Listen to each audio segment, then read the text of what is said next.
During a vaginal childbirth, the first stage of labor lasts about 12 to 19 hours and starts when your baby settles lower into your pelvis. In response, your cervix begins to efface or become thinner and dilate or widen. During this time, you may feel strong, regular contractions occurring every 5 to 20 minutes, and lower back pain and cramping that doesn't go away. You may see a brownish or reddish mucus discharge, which could be the mucus plug at the opening of your cervix, falling out.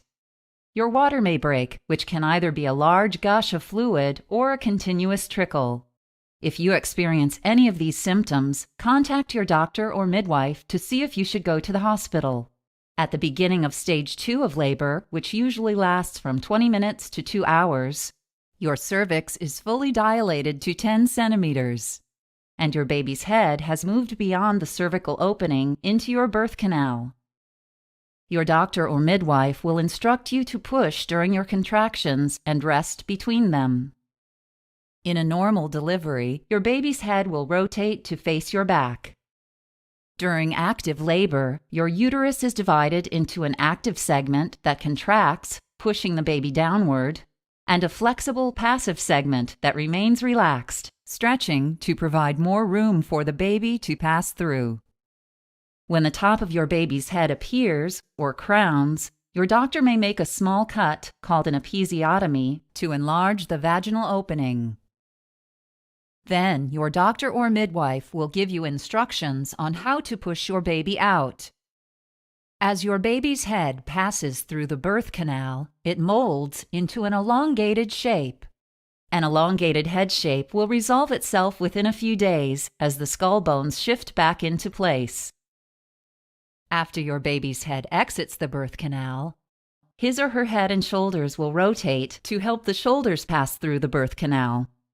Your baby's shoulders are delivered one after the other in order to fit through your pelvis.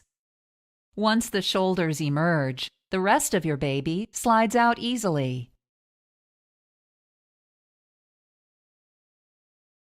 After your baby is born, his or her umbilical cord will be cut. In stage 3 of labor, which may last 5 to 30 minutes, mild contractions will help push the placenta out of the uterus. During this stage, you and Hola amigos y amigas, ¿cómo están? Espero que muy bien. Pues hoy estoy de regreso con ustedes. Ahora esta es la segunda parte de la pequeña serie de cómo involucrar al papá en el proceso del parto, del embarazo, después del nacimiento, que son puntos bien importantes para aquellos papis que a veces no entienden y no están preparados y pasan por cosas que jamás esperaban que pudieran pasar. Y en esta ocasión, pues en este video es el video de cómo involucrar al papá o el rol del padre durante el parto para que se sienta parte de ese proceso, ya que en ocasiones el hombre no sabe qué hacer, nada más está allí, no sabe cómo reconfortar a su esposa, no sabe cómo involucrarse, siente que no es de ayuda durante el parto, cuando el hombre es de principal y es de vital importancia en el parto, no solamente porque crea lazos con su esposa, sino porque crea lazos con esa criatura que va a venir al mundo. Entonces hice mi lista de los puntos que quiero ver con ustedes. Este sí va a estar un poquito más largo que el de cómo involucrarte en el embarazo, porque esos son puntos bien importantes que tienes que tomar en cuenta cuando esté tu esposa en labor de parto. Primero que nada, la pregunta es ¿cómo ayudar en un proceso así?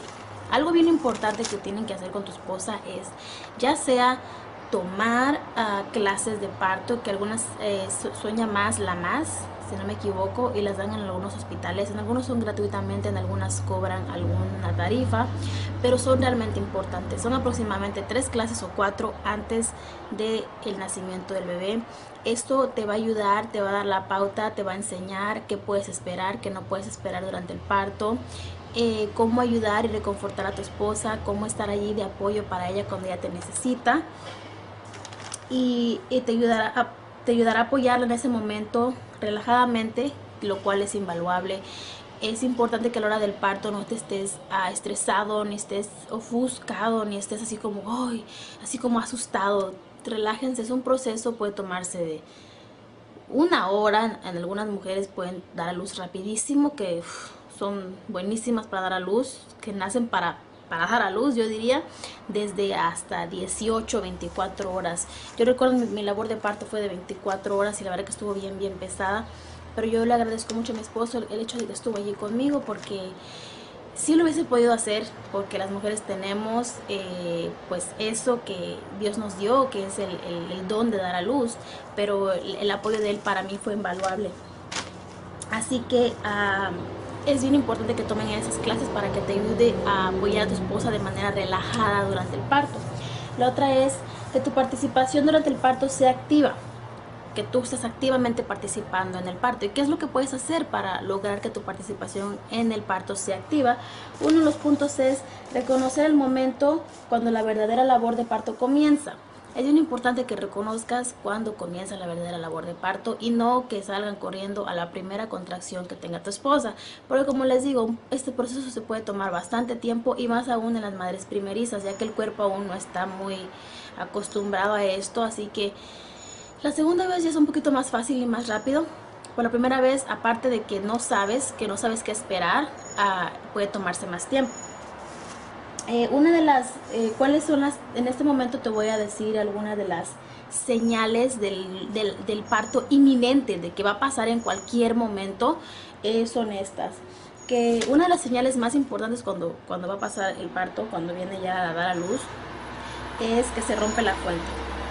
Si la fuente se rompe, si tu esposa tiene o no tiene contracciones, tienen que irse al hospital. Es bien importante que se vayan al hospital en cuanto la fuente se rompa, o que llamen a la partera, o si lo van a hacer un parto en casa o en un centro, donde hay centros de parto donde van mujeres a tener sus bebés, especialmente que en un hospital. Lo que vayan a hacer es importante que se lo comuniquen a su doctor, a su partera o a quienes le vayan a ayudar en este momento, porque la labor de parto va a comenzar. Lo más probable es que nazca entre de esas 12 horas después de que se rompió la fuente. Otra de las cosas son dolores de espalda persistentes, que ella se está quejando de mucho dolor de espalda. Contracciones regulares y dolorosas, como por ejemplo, regulares me refiero a que vienen cada 3 minutos, cada 4 minutos, cada 4 minutos, cada 4 minutos, y que duran aproximadamente 30 segundos, 40 segundos, y que son dolorosas de verdad. Eso es que está inminente el momento del parto. Y la eliminación del tapón mucoso, la cual es la eliminación del tapón mucoso se le llama a un tipo de moco que es como tipo un flujo, pero viene siendo más grande. Entonces ese flujo viene siendo, en algunas ocasiones trae mucha sangre, en algunas ocasiones es poco, algunas es mucho, pero es la tapita que cubre el cervix para evitar infecciones a la hora cuando la mujer está embarazada. Se forma esa tapita en la entrada del cervix. Entonces esa tapita o el tapón mucoso que le llaman, ¡pum!, cae cuando el bebé va a nacer, porque ya está a punto de nacer. Entonces esa eliminación de esa tapita o ese tapón mucoso, que viene siendo algo así como sangre y moco, bueno, se ve de una manera desagradable, pero significa que el bebé ya va a nacer. Entonces si tu esposa tiene cualquiera de esos puntos, es probable que dé a luz durante las próximas 24 horas. Otra de las cosas que puedes hacer para que tu participación sea activa durante el parto es aprende cómo contar contracciones. Es importante para reconocer el momento de cuando comienza la verdadera labor de parto. Tomas una hoja de papel y te dice tu esposa, bueno, tuve una contracción. Ella sabrá que una contracción es como se le pone el estómago duro. En ocasiones empieza desde la espalda y va hacia arriba, o en ocasiones empieza desde arriba y va hacia abajo. Entonces tú agarras tu papel, bueno, son las 10:20 de la noche, te dice, me dio una contracción, lo anotas. Después te dice a las 10:15, a 10:25, otra contracción, ya van 2 contracciones de 5 minutos aparte. Después, y así, cada contracción que ella te vaya diciendo que va teniendo, vela anotando, y te va a decir cuánto tiempo dura.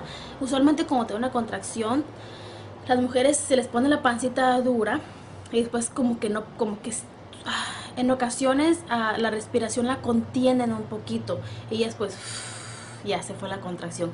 Todo lo que tu esposa dure conteniendo la respiración o que sienta la sensación, cuéntenlo juntos y van a ver, lleven un seguimiento, lleven un récord de lo que vienen siendo las contracciones para que cuando se vayan al hospital les pregunten, bueno, qué tan avanzadas son tus contracciones, cuántas tienes en una hora, etcétera, etcétera, etcétera, y eso les va a ayudar a saber si se quedan o no se quedan en el hospital. Otro punto bien importante hablando de hospital es no la lleves al hospital pronto, traten de relajarse, traten de no la lleves a la primera contracción o al primer dolor que le dé. Quizás va a ser fuerte el dolor, pero eso no quiere decir que va a nacer el bebé en ese momento. Recuerden que las contracciones tienen que estar cerca, no sé, aquí adelante en un rato más te voy a comentar qué tan cerca deben estar las contracciones para decir vámonos al hospital ahorita mismo. En vez de llevarla al hospital en cuanto ella le dé la primera contracción o sienta como que ya algo va a pasar, hagan una caminata, vayan a ver una película, vayan al centro comercial, vayan a caminar a la playa, hagan cosas que pueden acelerar la labor de parto, porque en ocasiones sí la puedes llevar al hospital, en ocasiones la van a regresar y eso los va a frustrar más a ustedes.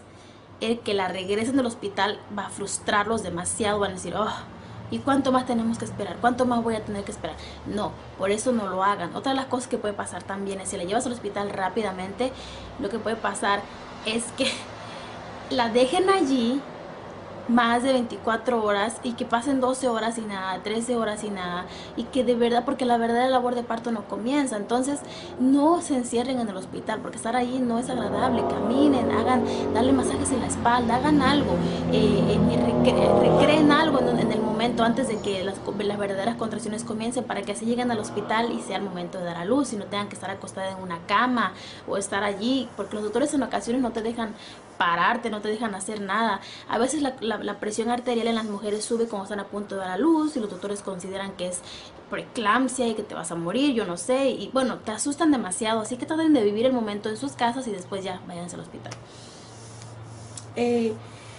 Otro punto con el cual puedes involucrarte en lo que es la labor de parto es prepárate para lo que es la labor de parto y para lo que puedes esperar.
At first, I want to acknowledge the ongoing support from my supervisors, Associate Professor Debshis Mushin, Dr. Cheryl Copeland-Wooten, and Dr. Mary Simpson. I'm so lucky they are all here today to support me. I'd also like to thank my office mate Azila Benchit for her valuable advice based on her last year's competition experience. And of course, I want to finally say thank you to my family, especially my kids, for their understanding, listening to my presentation every day, and pretending and not getting so bored.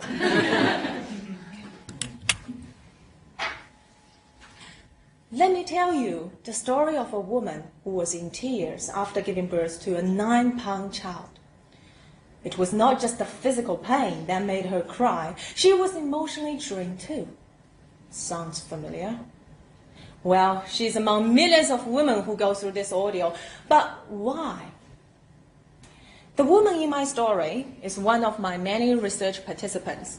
For each one of them, it was culture shock that made going through childbirth a nightmare. They had all grown up in China, but were having their babies in New Zealand. But the customs and the procedures of their adopted limb were all so different that they may, well, have been on another planet. In China, you put on a radiation protection suit when you are pregnant. You are not allowed to watch horror movies. Final Destination 5? No way. You stay indoors for the first whole month after you give birth. And more importantly, doctors take all the decisions for you. So, if your contractions start, rush to hospital. Over 30 years old, go for cesarean. Imagine the anxiety of one of my respondents who was asked by her midwife here to make choices. Do you want a water birth? Do you want gas for pain? Do you want your husband to cut the cord? And then, when she started her contractions, she was told she was fine, and there was no need to call 111. Her body shook, not so much from the labor, but was because of her stress. There was a huge gap in their communication and conceptions of childbirth. Clearly, culture and communication are crucial components of childbirth, and that is the focus of my study. As a migrant ethnic Chinese mother myself, I weave my experiences with the others to understand how Chinese mothers go through childbirth. I speak to the maternity care providers here and observe how they deliver services to this group of women. I hope to challenge New Zealand medical practices that dehumanize the consumer to just another number. I hope to change the health industry to create a more inclusive environment. But this is not about Chinese women alone. There are mothers from 44 countries living in New Zealand now. These issues confront us all in a growing multicultural society. Is there only one way of going through childbirth? My research proves that is not the case. Can the gap in communication between two cultures be minimized? My research shows it can be achieved. Rethink childbirth that we are familiar with. It is, after all, a matter of conception. Thank you.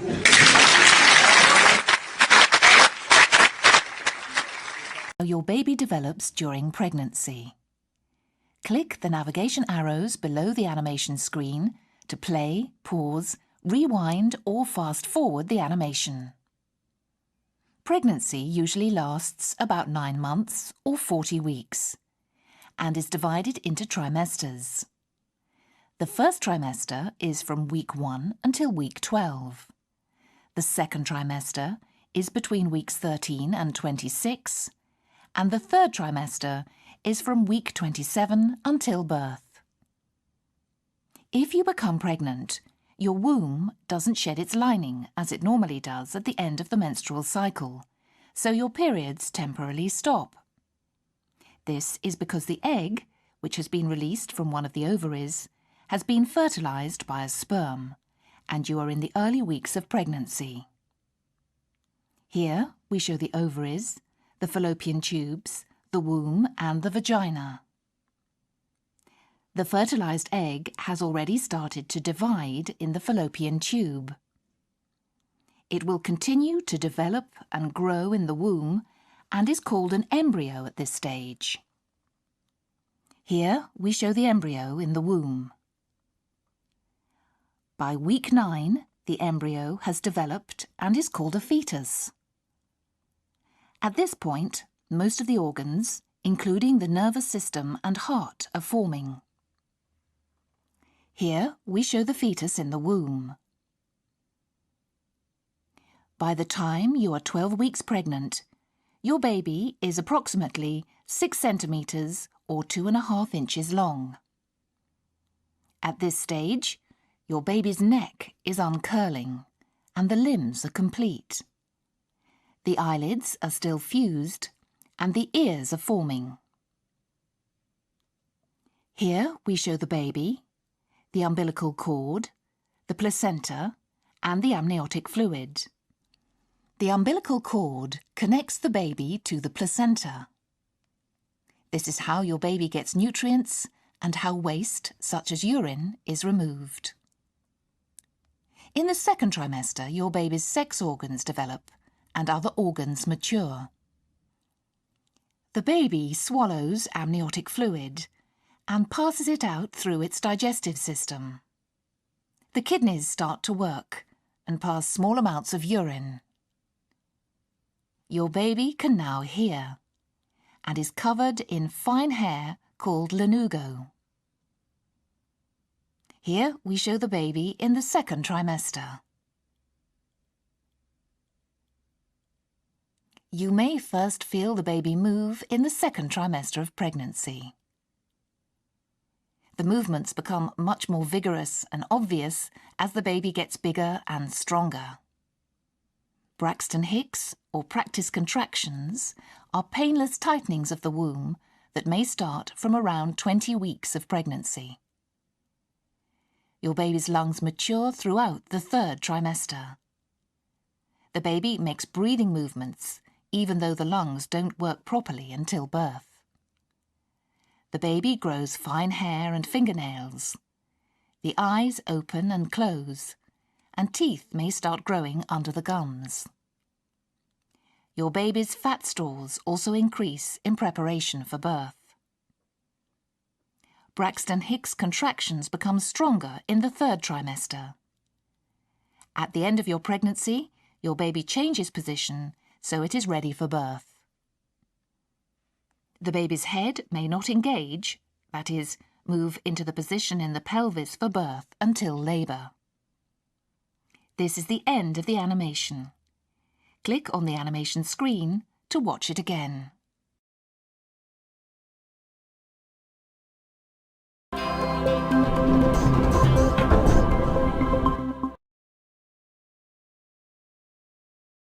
At childbirth, a lot of things happen in the mother's body.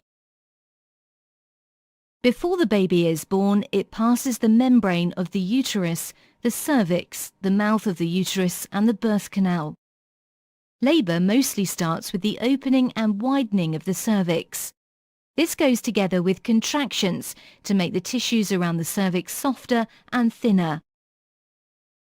The waters might have already broken by then, but that can also happen in a later stage of labour. The contractions are usually irregular in the beginning and not very painful yet. In the course of time, the contractions become more frequent and stronger.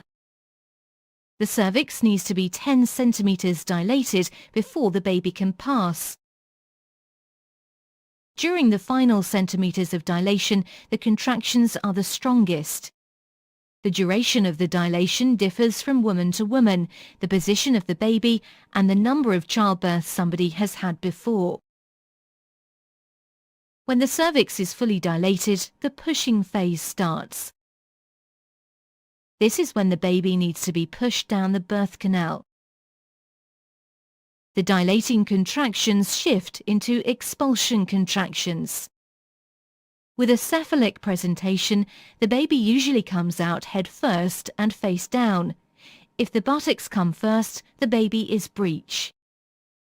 After the baby's head is delivered, the shoulders still need to come out. If you look at the widest point, the head is at right angles to the baby's shoulders. So the baby has to take a quarter turn to let the shoulder be delivered. The doctor or nurse helps with the turning of the child.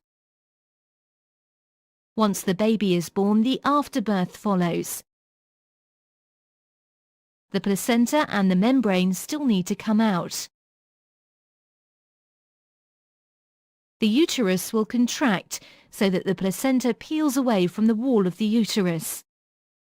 The mother will be asked to push one more time to get the placenta out, and labour is done. When there is no more tangible heartbeat in the umbilical cord, it can be snipped.